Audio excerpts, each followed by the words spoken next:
صلی علی رسولہ کریم اما بعد بسم اللہ الرحمن الرحیم۔ مسائل کی نشست میں معزز سامعین کو خوش آمدید۔ جن ممالک میں آج عید الفطر تھی ان کو دل کی گہرائیوں سے عید کی مبارکباد پیش کرتا ہوں، اور جن ممالک میں کل عید ہوگی اللہ تعالیٰ سے دعا ہے کہ انہیں خیر و عافیت سے عید کی خوشیاں عطا فرمائیں۔ اور اب موصول ہونے والے مسائل کے جوابات کا سلسلہ شروع کرتے ہیں۔ محترم جناب عبید اللہ صاحب ترکی سے پوچھتے ہیں کہ اگر کسی شخص کی عید کی نماز قضا ہو جائے تو اس کے لیے کیا حکم ہے؟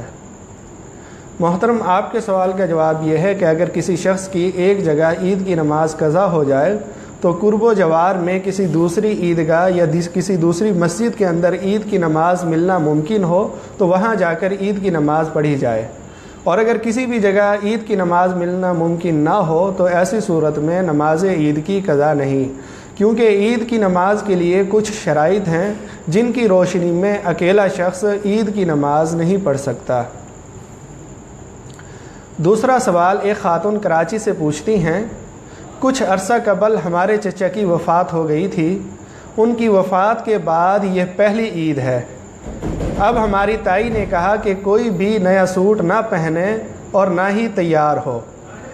جبکہ میرے شوہر مجھے تیار ہونے کا کہہ رہے ہیں، تو میں کس کی بات پر عمل کروں؟ محترمہ، آپ کے سوال کا جواب یہ ہے کہ آپ اپنے شوہر کی بات پر عمل کریں،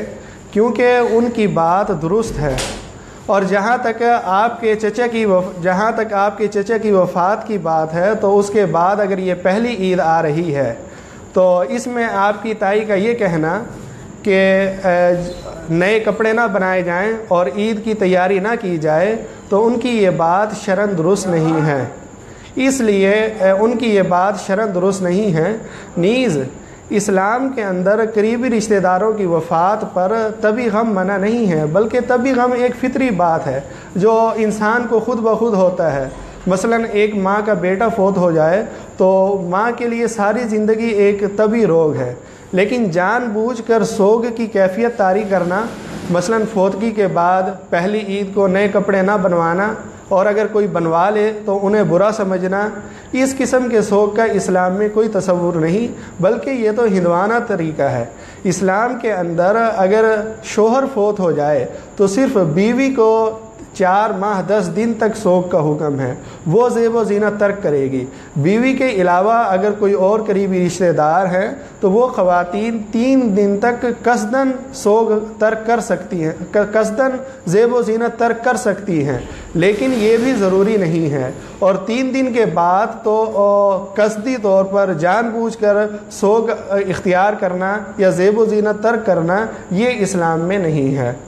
بخاری شریف کی حدیث نمبر 5335 میں حضرت زینب بنت جحش رضی اللہ تعالیٰ عنہ کا واقعہ ہے کہ جس وقت وہ فوت ہوئی اور جس وقت ان کے بھائی کا انتقال ہوا تو بھائی کے انتقال کے بعد انہوں نے خوشبو منگوائی اور وہ خوشبو اپنے کپڑوں پر لگائی اور فرمایا کہ مجھے خوشبو کی حاجت نہیں ہے، اس کی مجھے ضرورت نہیں ہے، لیکن میں نے اللہ کے رسول سے ایک بات سنی تھی جو آپ صلی اللہ علیہ وسلم نے منبر پر فرمائی تھی۔ آپ نے فرمایا تھا کہ جو عورت اللہ اور آخرت کے دن پر یقین رکھتی ہے اس کے لیے یہ جائز نہیں ہے کہ وہ کسی میت پر 3 دن سے زیادہ سوگ منائے، صرف بیوی پر اپنے شوہر کے لیے 4 ماہ 10 دن کا سوگ ہے۔ یہ حدیث سیاح ستہ حدیث کی جو مشہور 6 کتابیں ہیں ان میں بھی موجود ہے، اور ان کے علاوہ دیگر احادیث کی کتب کے اندر بھی موجود ہے۔ تو لہذا آپ کی تائی کا یہ کہنا کہ نئے کپڑے نہ بنائے جائیں، قصداً جو ہے پہلی عید لہذا قصداً جو ہے سوگ منایا جائے، یہ بالکل غلط ہے۔ انہیں سمجھایا جائے کہ یہ اسلام کا طریقہ نہیں ہے، لہذا آپ بھی اپنے شوہر کی بات پر عمل کریں اور شرعی حدود میں رہتے ہوئے عید کی خوشیوں کی تیاریاں کریں۔ محترم جناب خالد صاحب پوچھتے ہیں کہ کیا عید کی نماز کے بعد قبرستان جانا ضروری ہے؟ اس کے بارے میں شریعت کا کیا حکم ہے؟ محترم، آپ کے سوال کا جواب یہ ہے کہ اگر کسی جگہ عید کی نماز کے بعد قبرستان جانے کا التزام نہ کیا جاتا ہو اور وہاں اگر کوئی قبرستان نہ جائے اسے برا بھی نہ سمجھا جاتا ہو، اور اس عمل کو مسنون اور ضروری بھی نہ سمجھا جائے تو دیگر دنوں کی طرح عید کے دن بھی قبرستان جانا مباح ہے، فی نفسی جائز ہے، اس میں کوئی مذائقہ نہیں۔ لیکن اگر کسی جگہ اور علاقے میں عید کے دن قبرستان میں جانے کو ضروری سمجھا جائے یا عید کی سنت سمجھا جائے یا اس دن قبروں کی زیارت نہ کرنے والوں کو برا سمجھا جائے تو ایسی صورت کے اندر یہ بدعت اور ناجائز ہے اور اس کو ترک کرنا ضروری ہے۔ محترم جناب نعمان صاحب دہلی انڈیا سے پوچھتے ہیں، عید الفطر کے دن روزہ رکھنا کیسا ہے؟ اگر اسلام میں عید الفطر کے دن روزہ رکھنا منع ہے تو اس کے علاوہ کن کن ایام کے اندر روزہ رکھنا منع ہے؟ محترم آپ کے سوال کا جواب یہ ہے کہ ایک اسلامی سال کے اندر 5 دن روزہ رکھنا منع ہے، اور وہ 5 دن جو ہے عید الفطر اور ایام تشریق کے ہیں۔ ایام تشریق سے مراد 3 دن تو عید الاضحیٰ کے ہیں اور 1 دن اس کے بعد یعنی چوتھا دن جو 13 ذی الحجہ کا ہے وہ دن شامل ہے۔ مسلم شریف میں حضرت عائشہ صدیقہ رضی اللہ تعالی عنہ سے مروی ہے، نہا رسول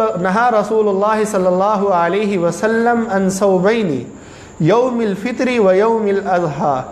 کہ رسول اکرم صلی اللہ علیہ وسلم نے 2 روزوں یعنی عید الفطر اور عید الاضحیٰ کے روزے سے منع فرمایا۔ اسی طرح مسلم شریف میں اگلی حدیث کے اندر ہے، قال رسول اللہ صلی اللہ علیہ وسلم ایام التشریق ایام اکل و شرب، کہ ایام تشریق کھانے پینے کے دن ہیں۔ دونوں احادیث کا خلاصہ یہ ہوا کہ ایک سال میں 5 دن یعنی عید الفطر اور عید الاضحیٰ کے 3 دن 10، 11، 12 ذی الحجہ اور اس کے بعد چوتھا دن جو 13 ذی الحجہ ہے، ان 5 ایام میں روزہ رکھنا جائز نہیں ہے۔ ان 5 ایام کے علاوہ کسی بھی دن روزہ رکھنا جائز ہے، وہ منع نہیں ہے۔ محترمہ مومل میمن صاحبہ حیدرآباد سے پوچھتی ہیں کہ اگر کوئی لڑکی بالغ ہونے سے پہلے روزے رکھے جن کی تعداد 30 ہو اور پھر بالغ ہونے کے بعد اس سے کچھ روزے چھوٹ جائیں تو پہلے روزے ان قضا میں شمار کر سکتی ہے یا نہیں؟ اس سوال کا جواب یہ ہے کہ بالغ ہونے کے بعد جو روزے چھوٹ گئے ہیں ان روزوں کی قضا ضروری ہے۔ پہلے رکھے ہوئے روزے چاہے بلوغت سے پہلے ہوں یا بلوغت کے بعد ہوں، پہلے رکھے ہوئے روزوں کو بعد میں قضا ہونے والے روزوں کی بدل نہیں سمجھا جائے گا، بلکہ بعد میں قضا ہونے والے روزوں کی قضا رکھنا ضروری ہوگی۔ محترمہ عائشہ تنویر صاحبہ کراچی سے پوچھتی ہیں کہ کیا اعتکاف کی قضا کتنے دن کی ہوتی ہے؟ 27 رمضان کو ایک لڑکی کا اعتکاف ٹوٹ گیا، اب قضا میں کتنے دن اعتکاف میں بیٹھنا ہوگا؟ تفصیلی جواب مرحمت فرمائیں۔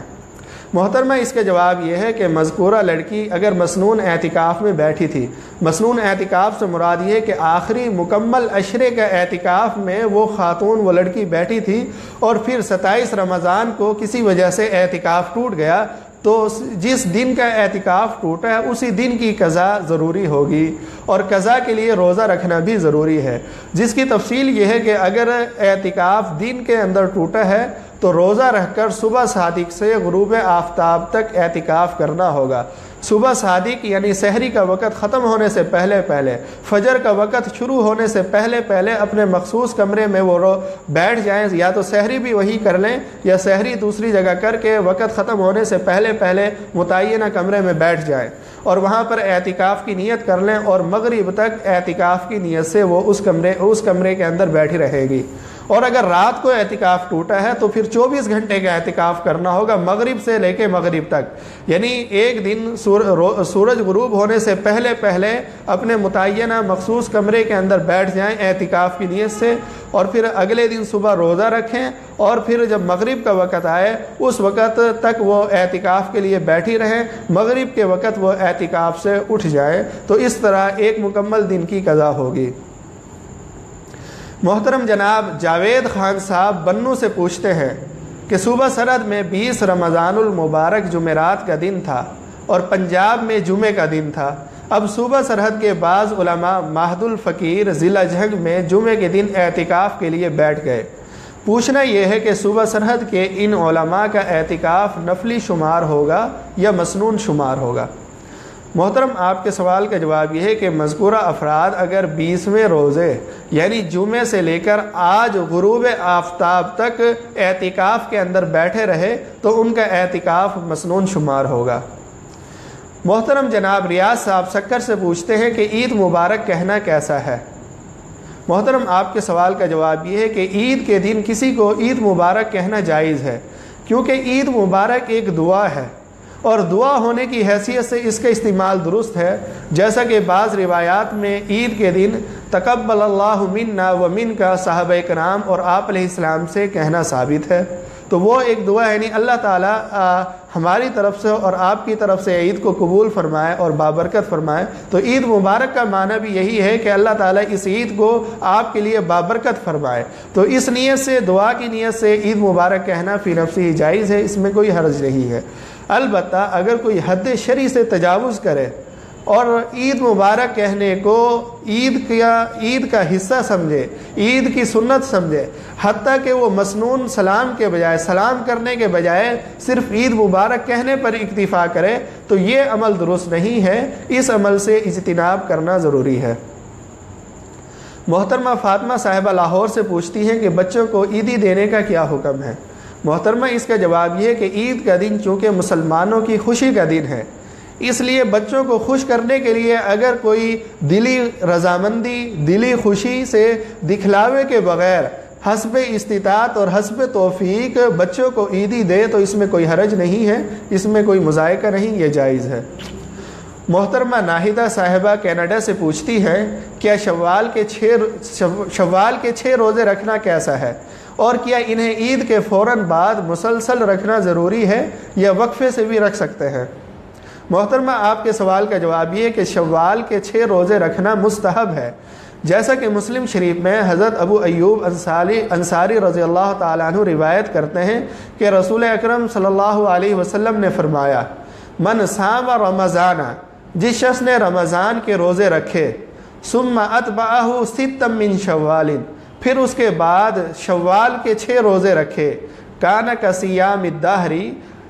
تو یہ زمانے بھر کے روزوں کی طرح ہے، گویا کہ ایسا ہے کہ اس نے پورے سال کے روزے رکھے۔ تو لہٰذا شوال کے 6 روزے رکھنے کا اہتمام کرنا چاہیے، اور یہ صحیح صریح احادیث سے ثابت ہے۔ البتہ 6 روزے مسلسل رکھنا یا عید کے فوری بعد رکھنا ضروری نہیں ہے، بلکہ شوال کے پورے مہینے میں کسی بھی وقت رکھ سکتے ہیں، چاہے مسلسل رکھیں، چاہے وقفے سے رکھیں، چاہے عید کے فوری بعد رکھیں یا کچھ وقفہ کر کے رکھیں، پورے مہینے میں جس طرح بھی روزے رکھے جائیں، جو